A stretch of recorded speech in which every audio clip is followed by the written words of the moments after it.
कल्याण डोंबिवली महानगरपालिकेच्या निवडणुकीच्या संदर्भामध्ये आपल्या राज्याचे विकास पुरुष माननीय मुख्यमंत्री देवेंद्र फडणवीस साहेब यांची उद्या भिवंडीला पहिल्यांदा सभा होणार आहे, त्यानंतर उल्हासनगरमध्ये सेंचुरीच्या इथे सभा होणार आहे आणि कल्याण डोंबिवली महानगरपालिकेसाठी कल्याण पूर्वच्या खडेगोळवली भागामध्ये महायुतीच्या उमेदवारांच्या प्रचारासाठी छत्रपती शिवाजी महाराज चौक आयवाडजवळ खडेगोळवली कल्याणपूर्व या ठिकाणी मोठी सभा होणार आहे।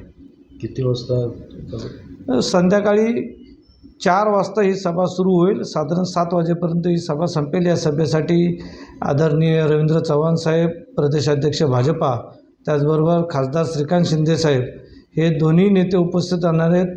सोबतच गणेशजी नाईक असतील, कपिल पाटील साहेब असतील, जगन्नाथ पाटील साहेब असतील, सुलभाताई गायकवाड असतील, राजेश मोरे असतील, नंदू परब असतील, गोपाळ लांडगे साहेब असतील, कुपार आयलानी असतील, म्हणजे सर्वच या महापालिका क्षेत्रातील आणि जवळपास सगळेच नेते या सभेसाठी उपस्थित असतील। कल्याण डोंबिवली महानगरपालिकेचे सर्वच उमेदवार या ठिकाणी नसतील, साधारण प्राधान्याने कल्याण पूर्वचे उमेदवार जे आहेत हे सर्व व्यासपीठावरती असतील, कारण इतर सगळे उमेदवार हे त्यांच्या भागामध्ये प्रचारामध्ये असतील, त्यामुळे कल्याण पूर्वचे जे सर्व उमेदवार ते व्यासपीठावरती असतील। बाकी इतर जे काही मान्यवर समाजातील प्रतिष्ठित लोक आहेत त्यांच्यासाठीची VIP आसन व्यवस्था ही स्टेजच्या समोरच्या भागामध्ये करण्यात येईल।